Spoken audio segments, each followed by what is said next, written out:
This is the review for the CT on day 10. Our first question deals with the Pythagorean theorem. Our hypotenuse is 75, and our two sides are 72, and we're trying to find side A. So we can say that A squared plus 72 squared equals 75 squared. We want to isolate A. So we'll keep that over on the left-hand side and bring the 72 squared to the other side. We get a value of A equals the square root of 441. Square root of 441 is 21, so A has a value of 21 centimeters.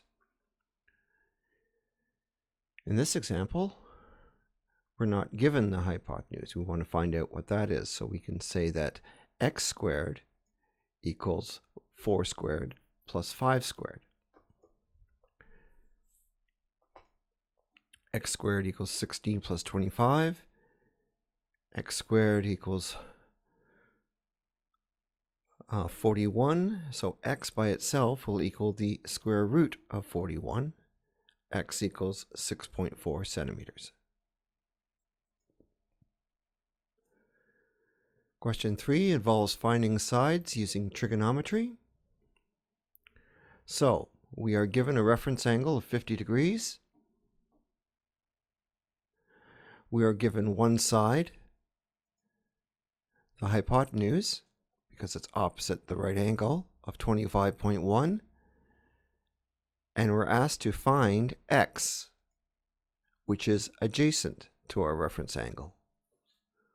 So adjacent and hypotenuse deals with cosines.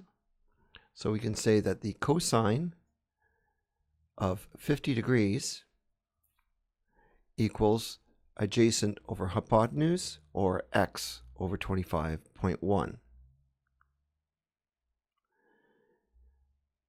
Once we're here, we can cross multiply. X equals 25.1 times the cosine of 50. X equals 16.1 centimeters.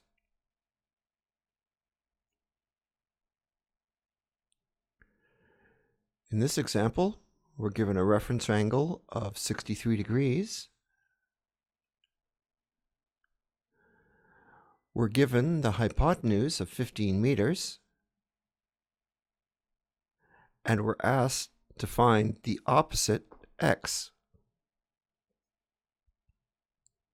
So the trig ratio that deals with opposites and hypotenuse is the sine ratio.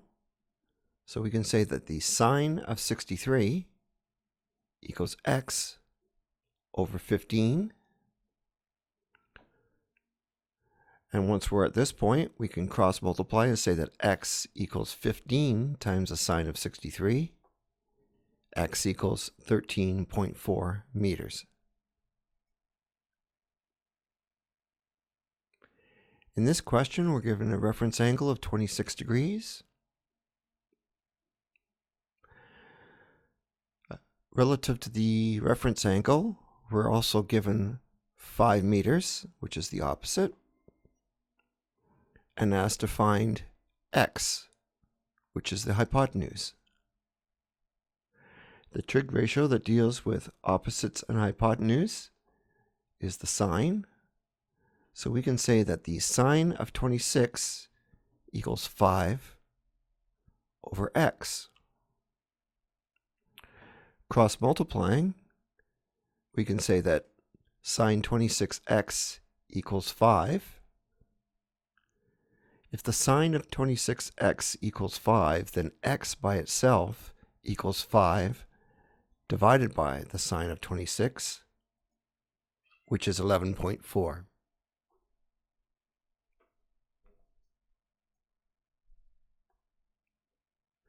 In this question, our reference angle is 32 degrees. We're given the adjacent of 120, and we're asked to find the hypotenuse, x. The trig ratio that deals with adjacents and hypotenuse is the cosine. So that will be our trig ratio. So we can say that the cosine of 32 equals adjacent, 120, over hypotenuse, x. Cross multiplying, we can further state that the cosine of 32x equals 120.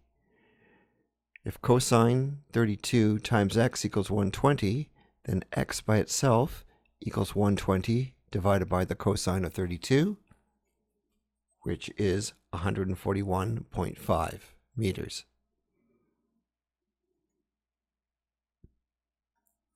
Question 4 asks us to find angles. So our reference angle here is x. It's unknown right now.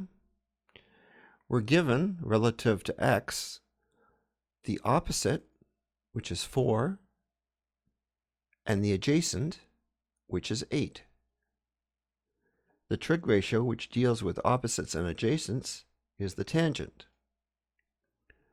So we can say that the tangent of x equals the opposite, 4, over adjacent, 8.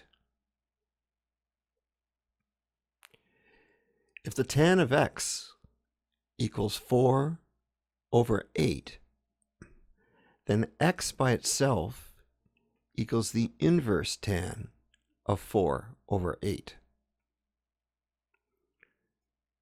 which, according to our calculator, is 27,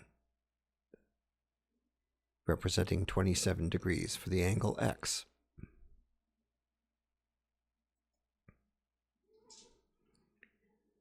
Here, our reference angle is x. It's unknown. We're given, relative to the reference angle, the opposite of 6.5 and the hypotenuse of 10. Our trig ratio that deals with opposites and hypotenuse is the sine. So we can say that the sine of x equals opposite, 6.5, over hypotenuse, 10. So if the sine of x equals 6.5 over 10, then x by itself equals the inverse sine of 6.5 over 10, which, when we punch this into our calculator, gives a value of 41. So we can say that the angle of x is 41 degrees.